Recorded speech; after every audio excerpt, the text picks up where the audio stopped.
Nagmakaawa si Abraham para sa lungsod ng Sodom. Pagkatapos, umalis ang tatlong lalaki. Inihatid sila ni Abraham hanggang sa lugar kung saan nakikita nila sa ibaba ang lungsod ng Sodom.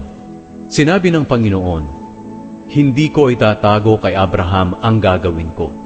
Talagang magiging malaki at makapangyarihang bansa ang mga lahi niya sa hinaharap.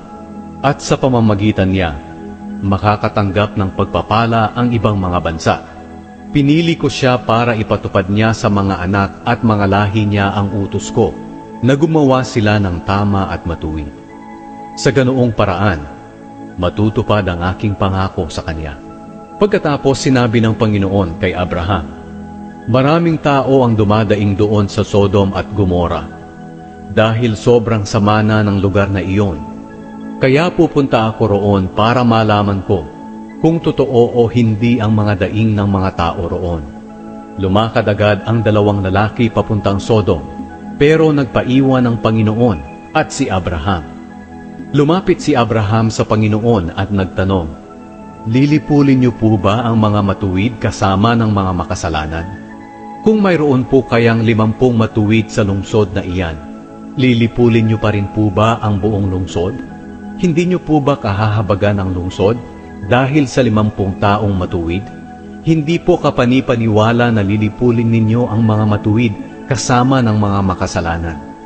Hindi po maaaring pare-pareho ang pakikitungo niyo sa kanila. Kayo po na humahatol sa buong mundo.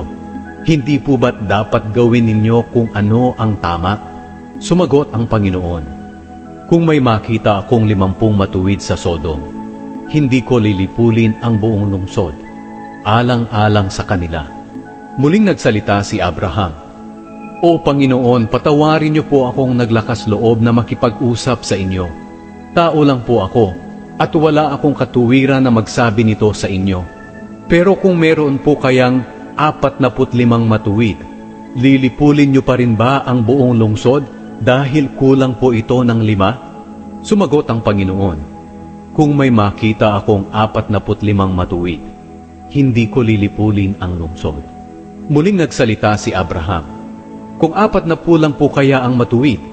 Sumagot ang Panginoon, "Hindi ko lilipulin ang lungsod, alang-alang lamang sa 40 matuwid." Muling nagsalita si Abraham, "Huwag po sana kayong magalit sa akin, Panginoon, dahil magtatanong pa po ako. Ano po kaya kung may 30 lang na taong matuwid?"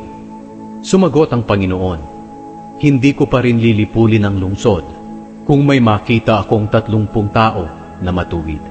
Muling nagsalita si Abraham, "Panginoon, patawarin niyo po ako sa paglalakas loob ko na pakikipag-usap sa inyo. Ano po kaya kung may 20 na lang na taong matuwid?" Sumagot ang Panginoon, "Hindi ko pa rin lilipulin ang lungsod, alang-alang sa 20 matuwid." Muling nagsalita si Abraham, "Panginoon, huwag po sana kayong magagalit. Huling tanong na po ito. Halimbawa, 10 na lang po ang nakita ninyong matuwid." Sumagot ang Panginoon, "Hindi ko pa rin lilipulin ang lungsod, alang-alang sa 10 matuwid." Pagkatapos nilang mag-usap, umalis ang Panginoon at si Abraham ay umuwi sa kanila.